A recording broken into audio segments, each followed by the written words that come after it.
کی کر لی ہے. آج موبائل فون انٹرنیٹ نے دنیا کتنی آسان کر دی ہمارے لیے. گلوبل ولیج بن گیا. ٹریول کتنا فاسٹ ہو گیا.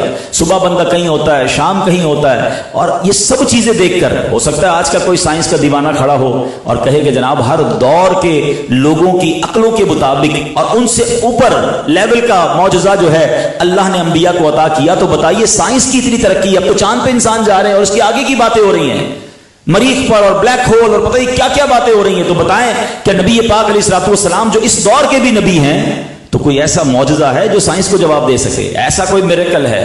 اللہ اکبر, کیا شان ہے میرے رب عز و جل کی. اور رب نے کیسی عطائیں نبی پاک کو عطا فرمائیں. ٹھیک ہے دنیا چاند پہ اتر کر خوشیاں منا رہی ہے, اور میرے آقا تو وہ ہیں کہ مکے کے پہاڑ پر کھڑے ہو کر چاند کو اشارہ کرتے ہیں تو 2 ٹکڑے ہو جاتا ہے. اچھا صرف 2 ٹکڑے نہیں ہوا, ہاں کسی بھی چیز کو توڑنا ٹھیک ہے یہ بھی ایک کام ہے, مگر اس کو دوبارہ ویسا ہی جوڑ دینا اٹس کوائٹ ڈیفیکلٹ. اور اس زمانے کے لوگوں نے کہا کہ حضور توڑ تو دیا, اب اس کو جوڑ کے بھی بتائیں. اور نبی پاک نے پھر اشارہ فرمایا تو وہ چاند جو ہے ایسا جڑتا ہے کہ آج بھی اس کی چاندنی جو ہے وہ راتوں کو رنگین کر رہی ہے.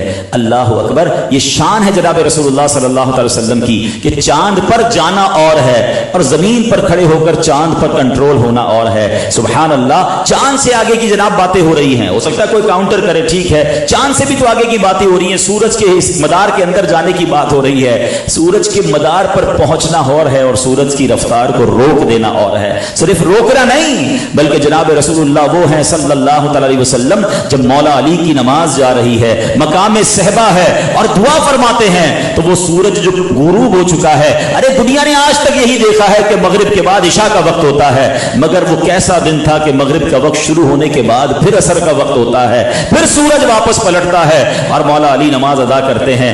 اللہ اکبر, اسی خوبصورت اشارے, اسی خوبصورت اتھارٹی کے بارے میں کیا خوبصورت بات سیدی اعلیٰ حضرت لکھتے ہیں نا, فرماتے اشارے سے چاند چیر دیا, چھپے ہوئے خور کو پھیر دیا, گئے ہوئے دن کو عصر کیا, یہ تاب و تواں تمہارے لیے اور کیوں زمین و زماں تمہارے لیے, مکین و مکاں تمہارے لیے, چنین و چنا تمہارے لیے, آقا بنے 2 جہاں تمہارے لیے. تو سبحان اللہ, میرے آقا کی شان وہ ہے کہ آج کی سائنس بھی, اچھا جناب بڑا سپر سونک ایئر کرافٹ آ گئے ہیں, اب تو جناب ہائپر لوپ کی بات ہو رہی ہے کہ جناب 1000-2000 کلومیٹر کی رفتار سے اب انڈر گراؤنڈ ایسی ٹرین چلنے والی ہے کہ جناب وہ گھنٹوں مہینوں کا راستہ گھنٹوں کے اندر طے ہو جائے گا اور بہت آرام سے وہ راستہ اور سفر ہوگا. اب بتائیے اتنا فاسٹ ٹریول ہے, تو نبی پاک کا وہ معجزہ جو معراج کی رات ہوا تھا, سرکار دو عالم علیہ الصلوۃ والسلام 7 آسمانوں 7 زمین کی سیر کر کے, اللہ اکبر, جنت اور جہنم کے طبقات کا ملاحظہ کر کے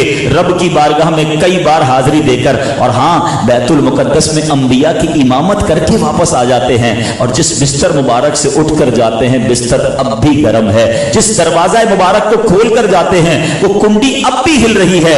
اللہ اکبر, اٹ مینس ٹائم تو ہلا ہی نہیں تھا, وقت تو بڑھا ہی نہیں تھا, اور نبی پاک یہ صدیوں کا سفر کر کے واپس آ گئے. یہ کیسے پاسبل ہے؟ تو جناب عشق کی زبان میں تو جواب یہ ہے کہ کبھی گھڑی کا سیل نکال کر دیکھ لیں, سیل نکالیں گے نا تو وقت رک جائے گا, پھر لگائیں گے تو ٹک ٹک کر کے یہ گھڑی پھر چلنا شروع ہو جائے گی. تو جواب یہ ہے جناب کہ میرے آقا تو کائنات کی جان ہے نا.